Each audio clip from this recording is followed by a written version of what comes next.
Salut, c'est Clément, bienvenue sur ma chaîne. Aujourd'hui, je t'explique clairement et rapidement ce que tu as à faire avant de partir en Australie. Comme d'hab, je te mets un petit récap en fin de vidéo. Ça y est, t'es décidé, tu pars en Australie. Maintenant, quoi faire? Je pense que la première étape, c'est choisir dans quelle ville tu vas commencer ton aventure. Je mets ça en premier parce que selon la destination que tu vas choisir, ça va peut-être être plus intéressant de partir à une certaine période. Perso, j'ai choisi Brisbane pour arriver, c'était le meilleur choix que je pouvais faire, je pense. Mais ça, on en reparlera dans une autre vidéo. Une fois que tu sais où tu veux aller, tu peux faire ta demande de visa. Je te remets la vidéo sur le PVT juste là. Je mets ça au début parce que pour rappel, le PVT une fois accepté, tu peux partir dans les 12 prochains mois. Donc même si la plupart du temps c'est rapide pour être accepté, peut y avoir des complications et des délais qu'il faut prendre en compte. Donc voilà, une fois que tu sais où tu veux aller, il est temps de savoir quand est-ce que tu veux partir et enfin réserver ton fameux billet d'avion. Petite info, selon moi les meilleurs comparateurs c'est Google Flights et Kayak. Après ça c'est perso, faites au mieux, faites beaucoup de recherches. Maintenant que tu sais à quelle date ton aventure commence, tu peux souscrire à une assurance santé. C'est une étape indispensable, mais fais bien attention à ce qui est inclus dans l'assurance. Tu sais pas ce qui peut t'arriver, et si tu dois aller à l'hôpital ou quoi, les factures vont faire très mal sans assurance. C'est vraiment indispensable. Alors on passe maintenant au permis de conduire. Parce que selon ce que tu as prévu, tu vas certainement avoir besoin de conduire. Il va falloir que tu emportes avec toi une traduction. Alors là, tu as deux options. Tu peux faire une demande de permis international, mais ça peut prendre quelques semaines pour que tu le reçoives, mais au moins c'est gratuit. Par contre, si tu veux faire la demande d'un permis australien, ça va pas marcher avec le permis international. Il va falloir que tu utilises la deuxième option, qui est une traduction NATI du permis. Tu payes environ 40 € selon les traducteurs, mais au moins c'est fait en quelques heures et après tu peux juste aller au bureau des transports en Australie et tu peux faire ta demande de permis australien et t'es tranquille pour tout ton voyage. Une fois que ça s'est plié, l'autre chose que je te conseillerais, c'est de partir avec le forfait free. Pour 25 € par mois, tu as la possibilité de garder ton numéro français, mais tu as aussi 25 Go par mois de data à l'étranger. Tu as aussi SMS et appels illimités vers la France. Mais attention, c'est pas pour dans tous les pays, donc lis bien le contrat, regarde ce qui est inclus, surtout pour tes escales. Pense bien à regarder.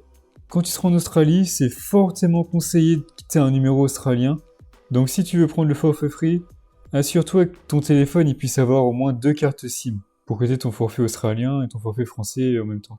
Pendant qu'on est dans les achats, faut qu'on parle des objets indispensables. Donc ça, évidemment, ça va dépendre selon ce que tu as prévu, selon tes besoins personnels. Mais dans l'ensemble, c'est le moment où il faudrait que tu te poses pour réfléchir à ce que tu as besoin, ce que tu veux. Si tu préfères acheter un sac, un gros sac de backpacker, ou une valise, tous ces trucs-là, fais vraiment un choix sur ce dont tu as besoin. Perso, je suis fan de mon combo valise souple et sac à dos. C'est léger, solide, ça fait pas de bruit et c'est super polyvalent le combo.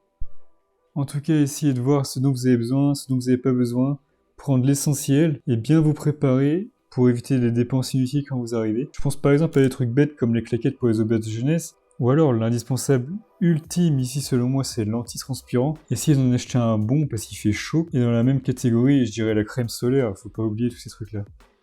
D'ailleurs autre chose qui peut être une bonne idée avant de partir, ce serait de faire un petit check-up sur ta santé. Et peut-être aller faire un petit tour chez le dentiste ou alors changer tes lunettes avant de partir. Tous ces petits trucs-là qui vont faire que tu vas partir plus sereinement et peut-être même t'éviter une bonne galère. Donc voilà, une fois que tout ça c'est fait, on se rapproche vraiment du départ. Je pense que dès maintenant, c'est pas mal de commencer à adapter son résumé à l'australienne. Parce que c'est pas forcément pareil que les CV français, ni même que canadiens ou américains ou quoi que ce soit. Ça va dépendre évidemment de quel genre de job tu cherches. Mais là, la principale différence dans les CV australiens, c'est que c'est beaucoup plus détaillé et il va faire généralement au moins 2 ou 3 pages. Si tu cherches un boulot un peu qualifié, après évidemment, voilà, ça va dépendre au cas de tout le monde. Mais renseignez-vous bien parce que ça va pas forcément être le même. Mon prochain conseil, ça va vraiment être de travailler ton anglais. Je te recommande vivement de regarder du contenu australien parce que l'accent est vraiment particulier et difficile à comprendre au début. Après, on s'adapte, mais bon. Si ça vous intéresse sur Instagram, je vais vous mettre une liste de TikTokers ou de juste d'influenceurs ou des gens comme ça qui font du contenu vraiment sympa à regarder et qui ont les accents comme ça vous allez pouvoir commencer à vous imprégner de tout ça et pas être surpris comme je l'ai été en arrivant. On arrive à la fin, on parle vite fait des contrats. Donc ça paraît évident, mais pense bien à résilier tous tes contrats, donner des préavis pour ton logement et puis bien faire le tour avec tout ce qui est électricité, internet, eau, tous ces trucs-là. Tout pour éviter que tu te prennes des factures à la con une fois que t'es parti. Mais alors là, dans l'ensemble, t'es quasiment prêt. Prends juste un peu de temps pour réserver ton premier logement et anticiper ton arrivée quand même un minimum.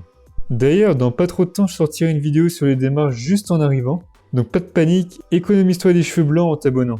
On passe maintenant au dernier préparatif. Là, c'est le moment où tu te remets de cette vidéo. C'est le moment aussi pour que tu refasses un point pour être sûr de rien oublier et que surtout, tu rassembles tous tes documents sur un cloud sécurisé et que tu les imprimes ces documents pour être prêt à l'aéroport, aux douanes et tous ces moments-là. Ces moments où t'as pas forcément le temps de chercher pendant un quart d'heure sur ton téléphone. Donc en gros, faut que tu aies sous la main ton billet d'avion, ton visa, les papiers d'assurance, la traduction, ton permis international, la traduction NATI, le CV, enfin bref, tous ces trucs-là. Tout ce qu'il faut pour que tu puisses partir sereinement. T'es maintenant prêt à faire le grand saut, je te remets juste là le récap, prends une petite capture d'écran, garde-toi ça sous le coude, et maintenant tu peux me dire ce que t'en as pensé dans les commentaires, me poser tes questions sur Instagram. Très bientôt, je vais mettre tous les autres étapes à faire, tous les prochains détails, donc abonne-toi pour pas louper ça, et allez, à bientôt. Bye.